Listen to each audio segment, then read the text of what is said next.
안녕하세요. 엉투일기의 엉클 케빈입니다. 한 주간 잘 지내셨는지요? 네, 주식이 드디어 반등을 했습니다. 이게 데드캣 바운스냐 아니면 추세 전환이냐 아무도 모르죠. 그렇지만 어쨌든 시장이 되돌리면서 분위기는 좀 좋아진 것 같습니다.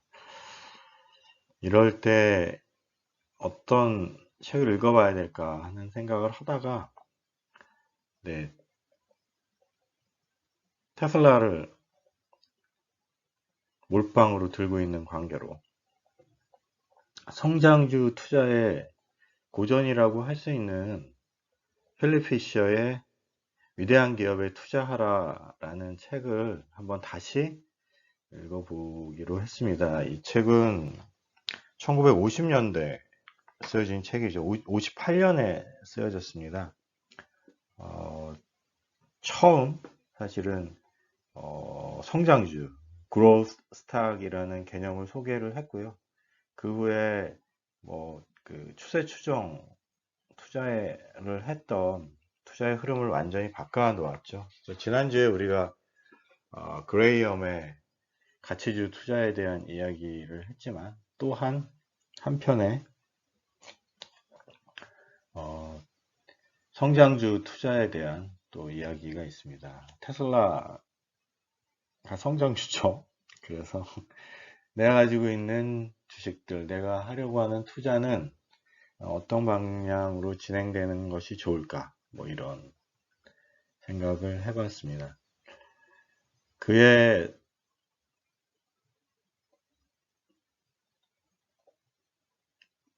그 직관적인 그리고 엄청난 성찰은 숫자에 나타나지 않는 재무제표와 계량적 분석을 통해서 나타나지 않는 그 탁월한 성장을 이룰 수 있는 그런 기업의 질에 대한 이야기를 하는 것이죠.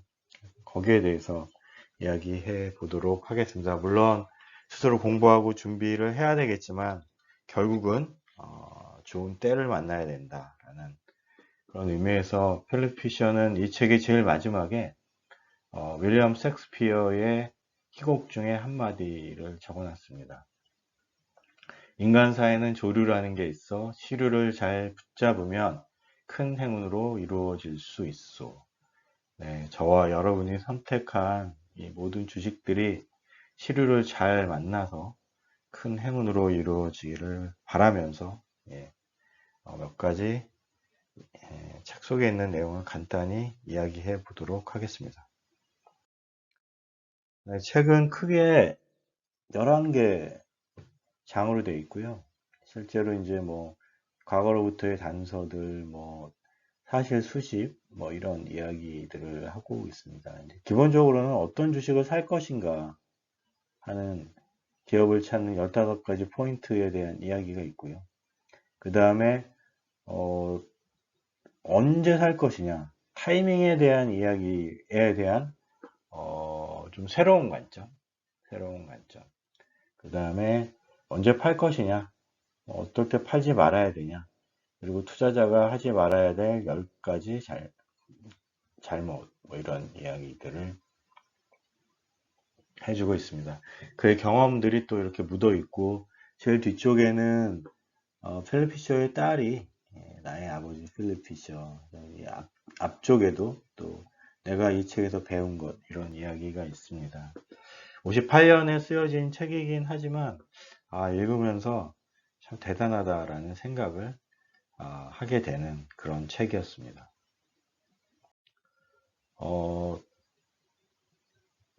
과거로부터의 단서들에서는 필립 피셔는 어떤 투자가 가장 좋은 투자냐라는 것에 대해서 이야기하고 있습니다. 기업이 좀 바뀌고 있다라는 이야기를 하고 있고, 그래서 1913년에 연방준비이사회가 생기고 나서, 페드가 생기고 나서, 이제 그 정부의 역할이 변경이 되면서 새로운 그 투자의 시대가 열렸다라는 것이죠. 뭐 경영진의 기업가 정신 그리고 기술 개발과 연구 능력에 더해서 정부의 역할이 커졌다. 이제는 정부 그 기업이 어려워지면 정부가 돈을 써서 경기를 부양을 한다. 그런 시대가 됐기 때문에 성장주가 좀 더 그 큰 투자 이익을 얻을 수 있다라고 이야기하고 있습니다. 경기가 좋을 때는 뭐 주식을 보유하는 게 채권보다 당연히 좋을 것이고, 심각한 불황이 찾아오거나 뭐, 뭐 그럴 경우에 채권이 뭐 단기적으로 수익률이 좋을 수 있지만 장기적으로 투자를 하는 경우에는 채권 투자를 얻는 수익보다 구매력 하락, 인플레이션이나 그다음에 타이밍을 놓치는 뭐 그런 일들이 있기 때문에 주식을 끝까지 들고 있는 게 가장 좋은 투자 방법이다라고 이야기하고 있습니다. 네, 어떤 주식을 살 것인가에 대한 15가지 포인트를 이야기하고 있는데, 제 생각에 가장 중요한 거는 앞쪽에 이야기하고 있는 3가지입니다. 뭐냐 하면 향후 몇 년간 매출이 늘어날 수 있는 시장 잠재력을 가진 그런 제품이나 서비스를 가지고 있는 그런 기업이냐. 그러니까 기업이 계속 성장을 하고 있냐, 매출이 성장을 하고 있냐, 라는 것이고, 두 번째는 경영진에 대한 이야기입니다. 이 경영진은 이 성장 잠재력을 가지고 있는 이 제품들을 좋을 때 외에 어려울 때도 역시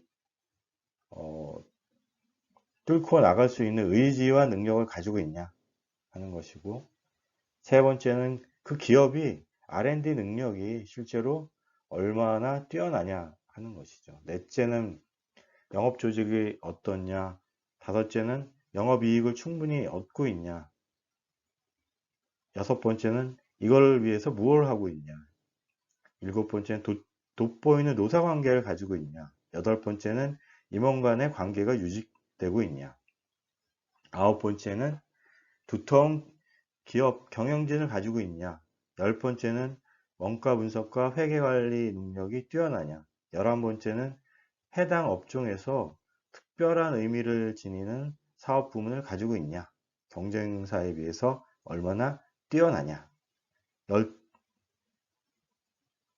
12번째는 이익을 단기적으로 보냐, 장기적으로 보냐, 13번째는 성장에 필요한 자금 조달을 할 능력이 있냐, 그리고 그 과정을 통해서 주주의 이익을 보호할 열의가 있냐, 경영진은 책임을 지느냐, 의문에 없을 정도로 진실한 경영진을 가지고 있냐, 뭐 이런 이야기죠. 그래서 크게 3가지 이야기를 하고 있습니다.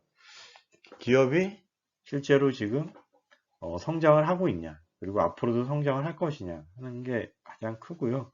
그리고 경영진에 대한 것들을 잘 체크해 볼 것을 이야기하고 있습니다. 그리고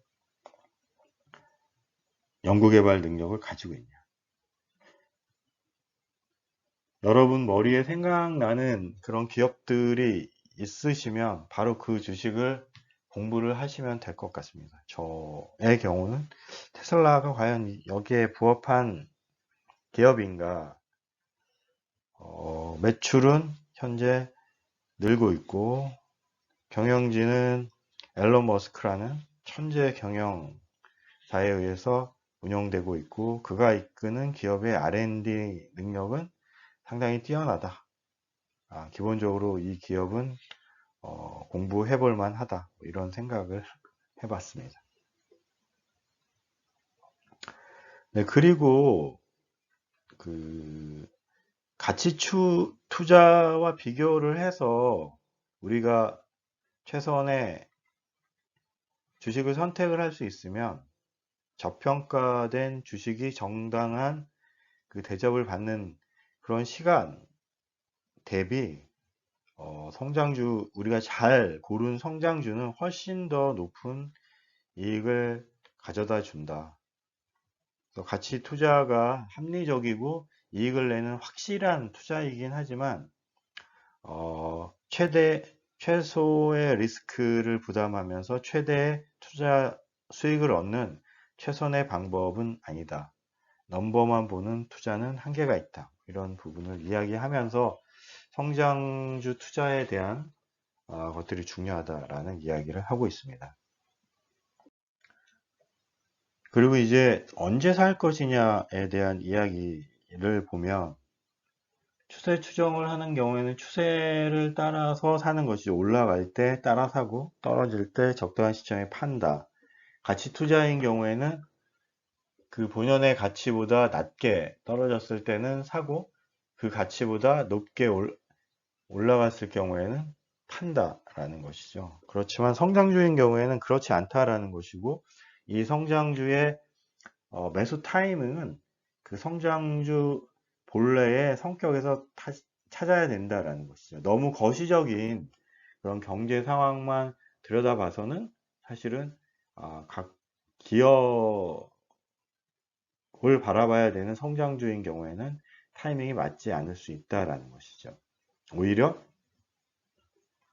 예를 들면 신제품을 개발했다는 소식이 전해지면 주식이 오르죠. 그리고 실험 생산을 해서 공장 테스트 가동을 했다. 결과가 좋다라고 한 번 더 오르죠. 그렇지만 이제 상업적인 양산을 하기 위해 이제 이런저런 수율이 올라간다, 안 올라간다, 가동률이 올라간다, 안 올라간다, 이런 경우에 문제가 생기면 주당 순이익이 눈에 보이게 떨어질 수 있죠. 그러면 이게 되나 안 되나라는 의심을 갖고 주식이 또 떨어지게 됩니다. 그 후에 다시 정상 가동하게 했다 하면 또 잠시 오르고 또 여전히 순이익이 이런저러한 문제로 떨어진다라고 하면 이제 주가가 연중 최저치로 떨어져 버리죠. 경영진이 잘못하고 있다, 이런저런 문제. 그런데 이 시점이 말도 안 되는 가격에 주식을 살 수 있는 시점이 된다라는 것이죠. 기술주의 매수 시점 A입니다. 실적이 떨어지고 경영진이 실책을 벗고 이제 이 기업은 끝났다, 이런 이야기가 떠돌 때 곧 파산할 거다. 테슬라는 이 고비를 한번 넘긴 것 같고요. 지금 이 얘기를 하다 보니까 언뜻 떠오르는 기업이 하나 있습니다. 메타인데 지금 말도 안 되는 가격까지 떨어져 있죠. 그리고 경영진이 실제로 실책을 하고 있다. 제대로 이 기업이 나갈 것이냐, 경쟁자도 너무 막강하다. 이런 이야기들이 나옵니다. 그래서 메타를 공부를 해봐야 되겠다라는 생각을 좀 더 해봅니다. 그럴 때 사야 된다라는 것이고 또 한 가지는 파업을 하거나 예를 들어서 그런 경우에 주가가 또 말도 안 되는 그런 이유로 갑자기 떨어질 때가 있다. 그럴 때를 매수 시점 B라고 하자. 이런 거죠. 그러니까 초기에 벤처들이 성장해 나가는 과정 속에 그리고 그 외에 기업 본연의 가치 외에 외적인 이유들 그 코로나에 의한 폐쇄나 노조 파업에 의한 노사관계 악화에 의한 실적 저하 이런 염려에 의해서 이제 많이 떨어지게 되면 사실은 그럴 때 사야 된다. 물론 기업은 잘 고르고 사야죠. 거기서 그냥 무너져 버리는 기업을 사면 안 된다. 그런 의미에서 공부를 많이 해야 되고 실제로 그걸 잘 못하는 경우에 본인이 직접 투자하지 말고 간접 투자를 선택을 하고 그럴 땐 또 어떻게 해라 라는 이야기는 또 따로 있습니다. 다음은 팔아야 할 때에 대한 이야기를 합니다. 팔아야 될 이유는 세 가지밖에 없다고 이야기를 하고 있습니다. 첫 번째는 처음에 15가지를 보고 샀는데 나중에 보니까 자세히 살펴보니까 잘못 봤다, 실수했다.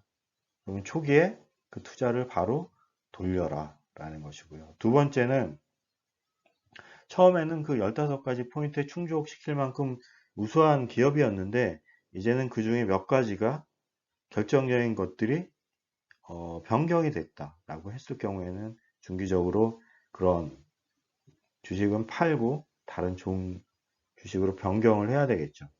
세 번째는 뭐 나름 괜찮긴 한데 보니까 더 좋은 그쪽 분야에 더 좋은 기업이 나타났다.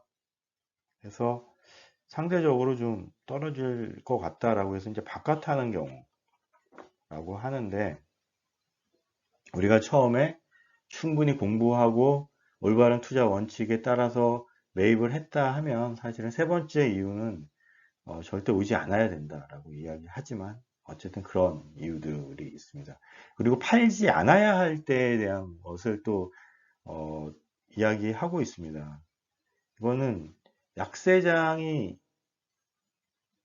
임박했기 때문에 팔아야 된다라고 이야기하는데 오히려 기회라는 것이죠. 정말 그 기업이 뛰어난 기업이라고 하면 약세장에 떨어질 수는 있지만 다음 강세장에 틀림없이 더 빨리 그리고 빠른 높은 고점으로 신고가를 분명히 만들 것이다. 그런 주식은 들고 있어야 된다.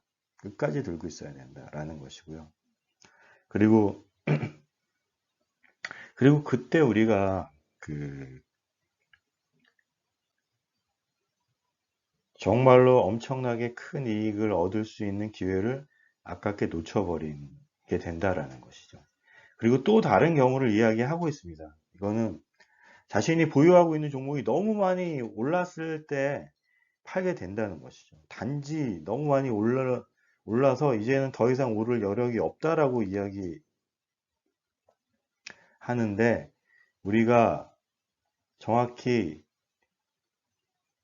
주식을 정확한 때 샀다고 하면 그 주식을 팔아야 할 시점은 사실 영원히 오지 않아야 된다라는 것이죠. 그러니까 잘 보고 잘 선정을 해서 사야 된다라는 것입니다.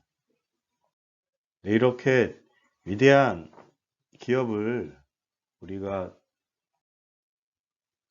이런 기업을 선정을 하기가 굉장히 어려운데 이렇게 선정한 종목을 회사를 끝까지 가지고 있기도 또 어렵다라는 것이죠. 그래서 정말 열심히 공부를 해야 된다. 필립 피셔는 이런 이야기를 합니다. 일주일에 몇 시간 소파에 편히 앉아서 증권회사의 공짜 리포트를 읽는 정도로 이런 충분한 보상을 얻을 수 있다면 논리적이지도 합리적이지도 않을 것이다. 열심히 공부하라는 이야기입니다. 스스로 자신 있는 기업들을 찾아야 하고 그리고 그런 기업들과 끝까지 함께 할 수 있는 그런 준비와 마음 자세가 필요하다. 그렇게 이야기하고 있습니다. 간단히 요약하면 우리가 성장성이 큰 기업을 찾고 그 기업을 끝까지 가지게 되면 다른 어떤 투자보다도 큰 보상을 얻을 수 있다라는 것이죠.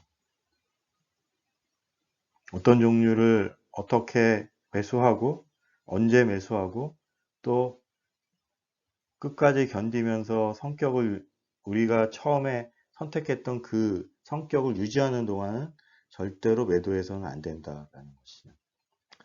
물론 그렇다고 해서 모든 기업이 다 오르는 건 아니죠. 약간의 행운이 따라줘야 우리가 부자가 될 수 있는 것이죠. 그래서 이 책의 제일 마지막에 필립 피셔는 셰익스피어의 이야기로 끝을 맺습니다. 인생사에는 조류라는 게 있어 시류를 잘 잡으면 큰 행운으로 이어질 수 있다. 진인사 대천명이라고 하나요? 네, 우리가 노력을 해서 고른 그 기업들을 끝까지 그 기업과 투자를 하면서 성공적인 시류를 잘 만나 성공적인 큰 투자로 이어지기를 기원합니다. 여러분 끝까지 들어주셔서 감사합니다.